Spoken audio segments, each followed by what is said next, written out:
Welcome everyone to the another episode. Today we have Lisa Small all the way from the US.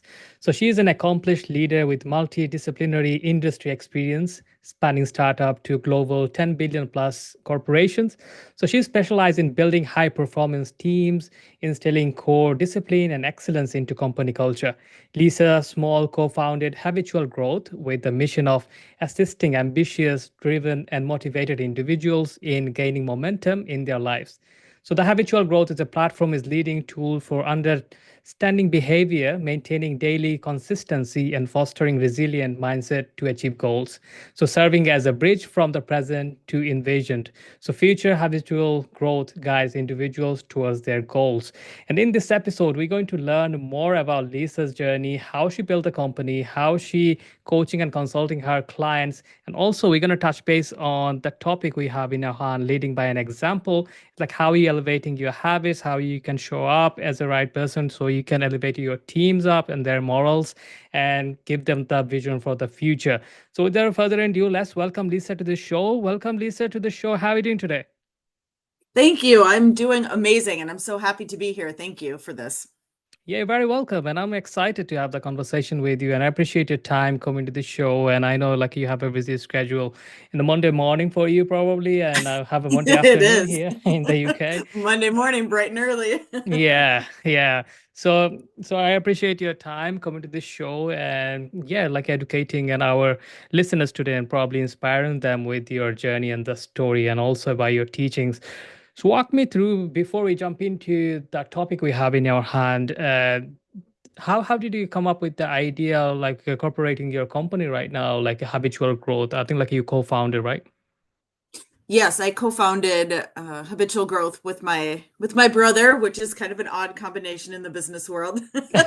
um, and it really came through our own individual journeys. My brother is a four-time entrepreneur starting businesses. I came actually from the corporate world for almost all of my career, and we both had our own personal development journeys, but where I really saw a gap, both in his respective journey and then also in my corporate world, was there's very much a perspective of personal development stays in the personal space and professional development stays in the professional space. And in all actuality, if you use them both, and combine them, teams often perform at a much higher level because people then can understand how to map what they're working on from a personal development standpoint into their professional and their career growth. And it leads to a lot of synergies that ultimately allow teams to perform better and leaders to lead by example. Yeah, very interesting. And how's that going with like being a co-owner with your brother? Like I know I started my first business with my brother and we run that for 3.5 years. And after that we realized this is not working for us and we need to find like a different path. So I'm interested to know like how is it going for you guys? So far we're still in business together. Yeah. It actually has been very eye-opening. You see, as you know, family in a different light. Yeah. So I've worked a lot, very transparently, on my own communication skills and learning to navigate where to separate personal relationship from business relationships and not let one bleed over into the other. So yeah, definitely a development area that we have worked through for both of us. Yeah, sometimes it works really, really well. I know like a lot of peers there, like they build a bigger businesses with their parents, sometimes like with their siblings. And yeah, it worked out really well. It depends, like who you partnering is not necessarily means like it doesn't work out. Like you just like have to have some certain kind of boundaries. And I had to learn from that. Like I was quite young. I was 19 during that time. So it was a lot of things for me to learn. And like obviously you have to choose your partner. It doesn't matter like it's outside or inside or it's from family members or Mhm. friends.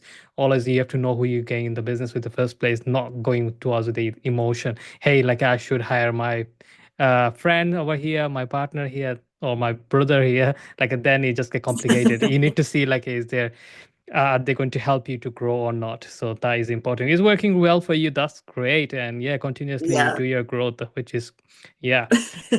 So how come like are you coming to in this kind of industry like coaching, consulting, leadership development? Like is that because of like the background you had prior to that, like relating to you to?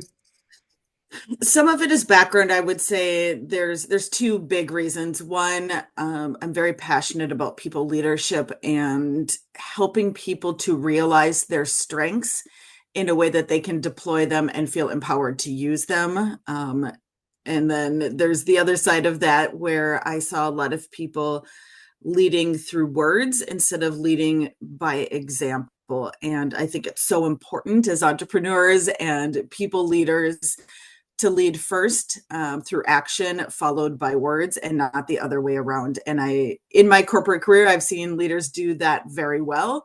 Yeah. And unfortunately, more often than not, maybe not do it to the greatest extent that they could have been doing it. And I think that really stunts what teams are capable of. Mm, yeah.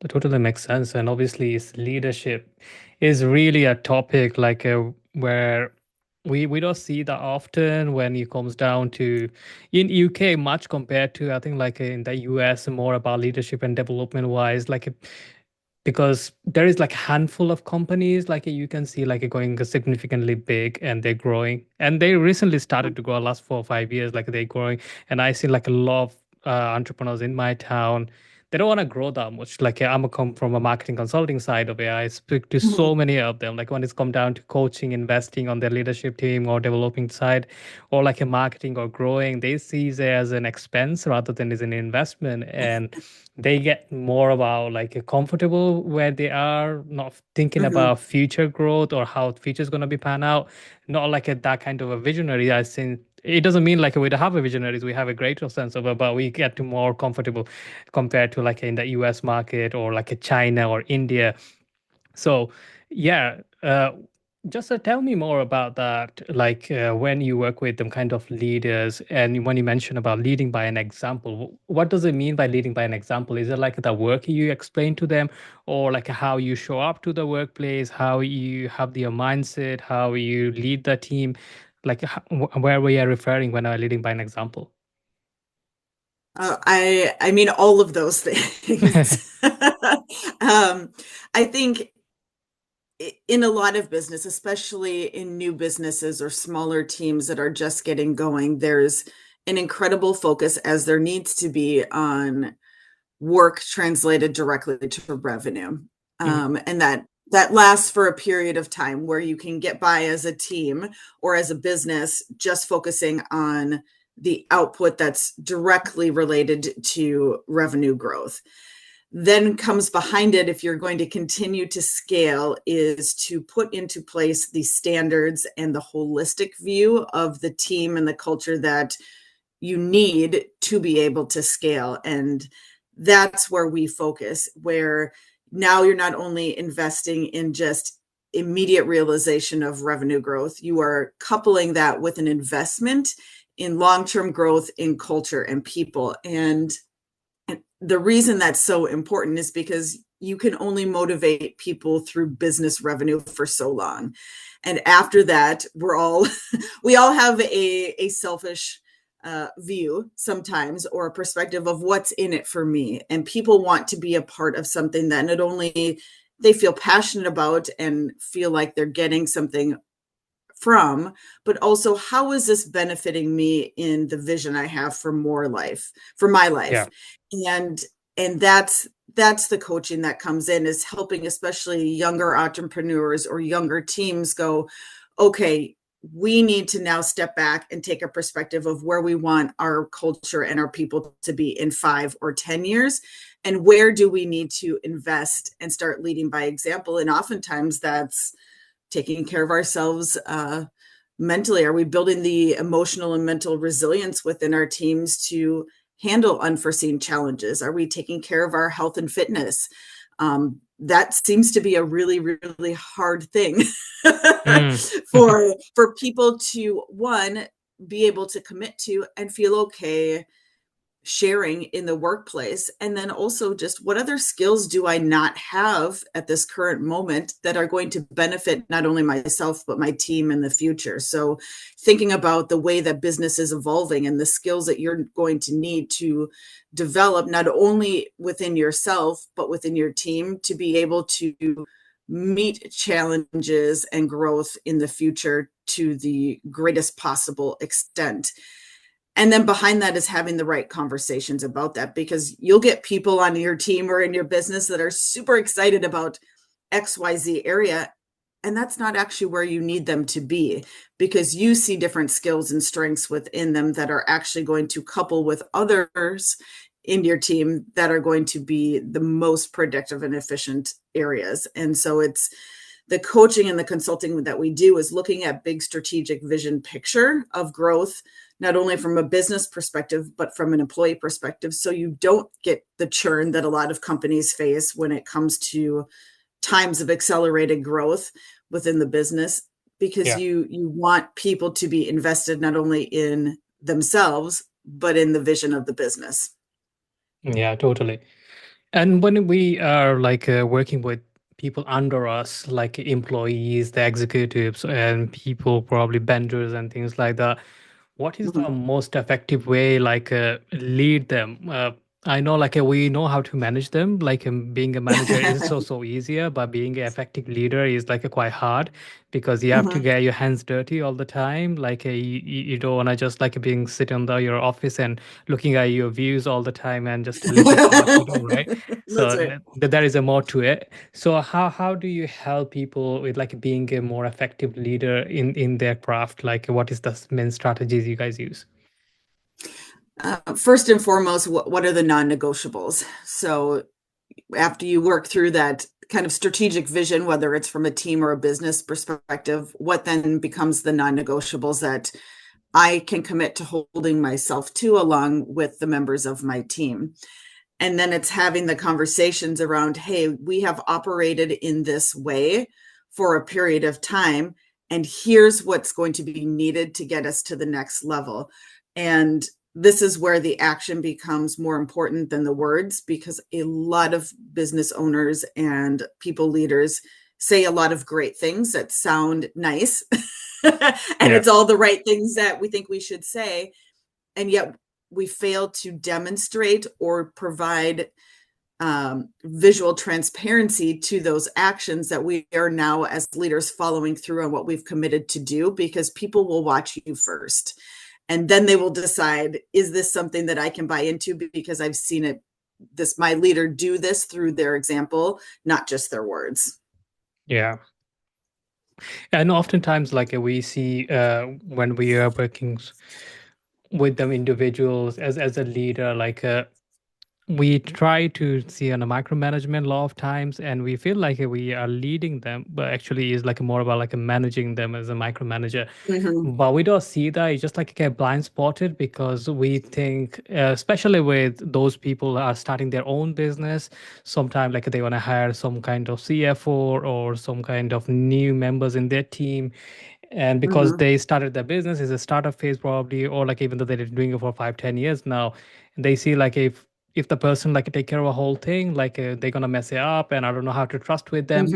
How do you Mm-hmm. build something like that, like where we can replace ourselves so the business is sellable also, like you are leading from the front, and also if you're not there, like if someone's there to take care of like a lot of things, because anytime like anything happened to us, like we couldn't be sure for the work for 6 months. So sometime like we lost our loved ones, sometime like we are not well, or like we have to visit somewhere, like we burn out for a different area of our life, right? So how do you can like trust someone with the things we love the most?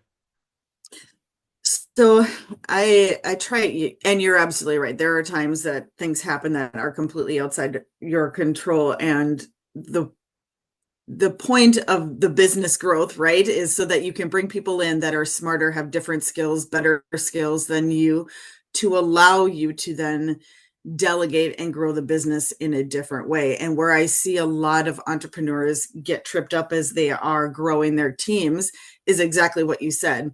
I know I want to bring in this person. I want them to handle all these things. And I'm the business owner. So I am also going to have a hand in everything and Yeah. still can try to control. And that's part of learning to lead by example is the delegation and understanding that one, there's going to be time invested to develop the trust to be able to delegate.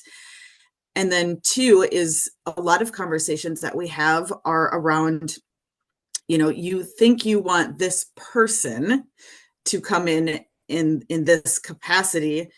One, is that really what you need right now? A lot of smaller entrepreneurs think they want a CFO, a chief marketing officer, whatever it may be, to have this great title and, oh, I can hand all this off.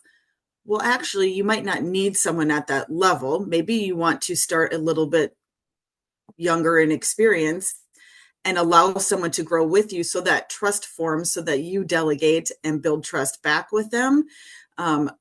Because a lot of people come in and say, great, I'm going to hand this off. Or the new employee that you have is like, great, they're going to give this all to me. And it's actually a little bit more of a dance. Yeah. And so there's a lot of learning that comes because as the business owner, you love this business. You started it. It is yours. And to be able to build a team behind you where you have the trust and the skills and the strengths to be able to step away in the face of adversity, challenge, or just because you want to for a period of time requires investment in the people and their growth in the short term. Yeah, totally. Thank you for sharing that. So I have a one question for you. You have lead team, you are working with other leaders as well. Like with your experience, what is the number one lesson you have learned when you're managing people under you, or like creating yourself as a leader? Oh, it's not a pretty one, but it's I have learned to be humble, Mm, and to not assume just because I've hold a tighter title of leadership or management of people.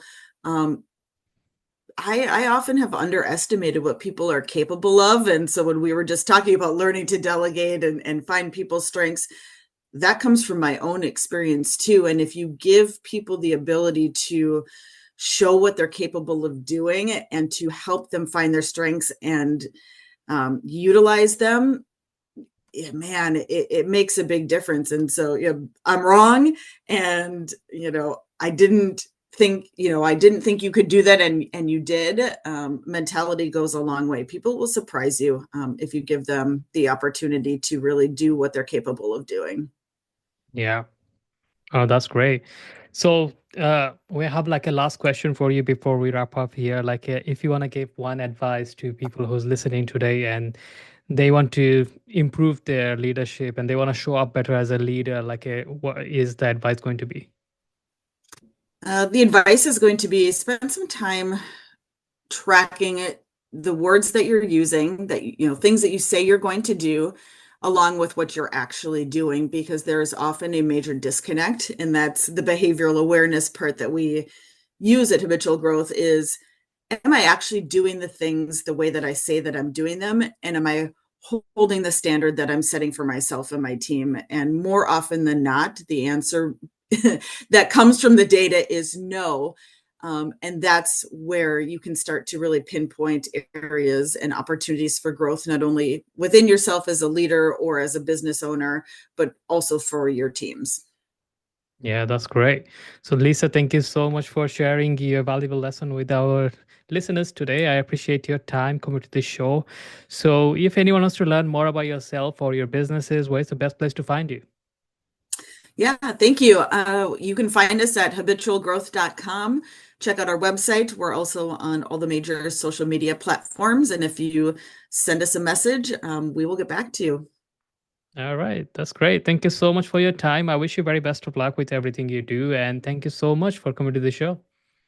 Yes, thank you. You're very welcome.